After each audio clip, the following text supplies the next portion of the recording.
Victorieux contre Lens dimanche et 4ème de Ligue 1, Strasbourg s'affirme plus que jamais comme candidat à l'Europe. Les hommes de Julien Stéphan peuvent-ils tenir? On en parle dans Tag Team. La réussite actuelle des Strasbourgeois, elle s'explique par le fait que c'est une équipe qui n'a jamais renié ses principes de jeu cette saison. Strasbourg n'a jamais bougé et avec un groupe qui se connaît, qui se connaît bien, qui a l'habitude de jouer comme ça, je pense qu'au final, les intentions de jeu, elles sont récompensées. C'est vrai que ce qu'on voit de Strasbourg, c'est plus des performances régulières, ce qui manquait peut-être un petit peu l'année dernière, et que Strasbourg semble aujourd'hui capable de faire sur plusieurs matchs ce qu'ils étaient capables de faire par à-coup et par-ci par-là lors de la saison précédente. Quand on a une formation, un effectif qui a pas tant changé que ça et qui était pourtant 15e en 2020-2021, forcément il y a beaucoup de crédit à donner à l'entraîneur et Julien Stéphan fait du bon travail. Il a réussi vraiment à tirer le meilleur de ce groupe-là et voir Strasbourg à l'heure actuelle jouer presque la Ligue des Champions, voilà, c'est quand même assez surprenant. On ne pouvait pas forcément miser sur ça en début de saison et donc bien entendu il faut applaudir Julien Stéphan pour ça. En début de saison, quand on a fait l'épisode sur Strasbourg, on parlait du fait que c'était un vrai 5-3-2, un peu anachronique, avec des pistons qui montaient pas tant que ça. Une vraie ligne de 5 bien solide et assez statique derrière. Alors que là, c'était plutôt 3-5-2. Alors bien sûr, Matsels dans les buts, une ligne de 3 devant, Djikou, Niamsi, Kassi. Les 5 du milieu de terrain, Liénard et Gilbert les pistons, et ensuite cette triplette assez originale, Sissoko, Bellegarde, Aoulou, et le duo, la paire en pointe, Gamero-Ajorc. Il y avait une bonne utilité à mettre cette ligne de 5 au milieu, et surtout à avoir, en fait c'est ça le point important, deux pistons assez offensifs. Parce que on a un système en face lensois qui est quasiment un système miroir. Et c'est vrai que quand deux équipes comme ça s'affrontent, à deux défenses à 3, généralement ça crée beaucoup de duels, puisque les deux systèmes vont être calqués l'un sur l'autre. Là en l'occurrence, les deux pistons, ils se sont retrouvés face à face. D'ailleurs il y a eu des duels assez chauds entre Gilbert et Frankowski tout au long du match par exemple. Il y a beaucoup de discipline, il y a beaucoup d'intensité sans ballon, mais c'est au prix par exemple de beaucoup de fautes qui hachent le jeu. Strasbourg c'est la 4e équipe de Ligue 1 qui commet le plus de fautes. Ils ont décidé de ne pas aller chercher Lens très très haut, pour pas évidemment se faire prendre et permettre à Lens de jouer sur ses qualités.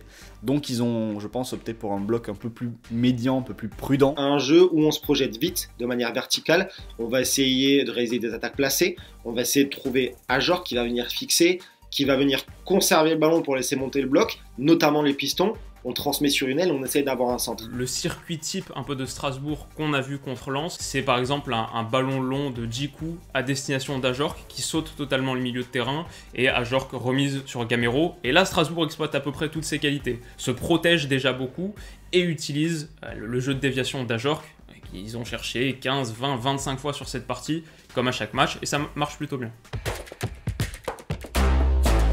En effet, Strasbourg a vraiment progressé sur l'aspect défensif, même avec des pistons assez offensifs. Je trouve que ce soit Kassi, que ce soit Gilbert, que ce soit Liénard, on a quand même des joueurs qui gèrent correctement les temps de transition, qui savent quand revenir et former une ligne de 5 assez imperméable en défense. Clairement, la défense de Strasbourg est une force sur les 2 derniers mois de compétition. Strasbourg n'a pris que 3 buts et d'assez loin la meilleure défense du championnat, que ce soit sur les buts, mais aussi sur les buts attendus. Sur le volet offensif, même si c'est vrai que la production ralentit un petit peu, il n'y a pas de surperformance par exemple. Strasbourg cette saison, c'est 51 buts marqués pour 49 XG, donc c'est assez raccord. 2 petits buts de surperformance, pas grand chose. Ils sont un peu rentrés dans le rang, ils tirent un peu plus et peut-être qu'ils marquent un peu moins. Alors je pense qu'il y a une question de cycle, on ne peut pas avoir forcément une réussite qui soit linéaire toute la saison, mais sur ces dernières rencontres, on a quand même le manque d'Adrien Thomasson, qui représente 7 buts et 4 passes décisives. C'est quand même un joueur qui est hyper pertinent dans la manière qu'a Strasbourg de s'animer offensivement. C'est un joueur qui fait beaucoup de courses, qui peut beaucoup presser aussi. C'est un des joueurs qui fait le plus de pression par match depuis le début de saison en championnat et dans les grands championnats européens. Donc l'absence de Thomasson, je pense, peut expliquer pourquoi Strasbourg est moins flamboyant. Et je pense aussi que avoir une défense qui tient le choc derrière, ça rassure offensivement. Je pense que les attaquants voient que s'ils marquent un but, peut-être 2, ça va passer. Ça va passer parce que derrière, ça tient le choc. Et donc forcément, tout roule bien, et dans une période un peu plus compliquée peut-être, bah, les points continuent de rentrer, et au final, Strasbourg joue toujours la qualification en Ligue des Champions.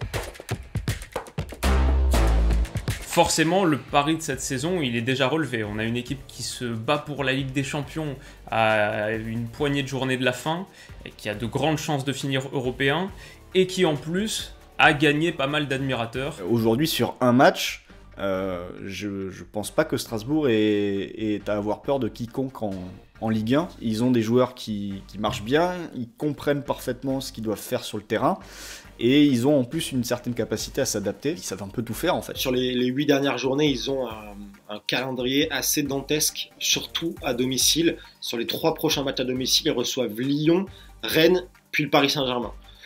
Donc je pense que ces 3 matchs-là, ils vont plus ou moins déterminer la fin de saison. Ça me rappelle un peu d'autres équipes par le passé qui n'avaient pas nécessairement cette culture du sprint final.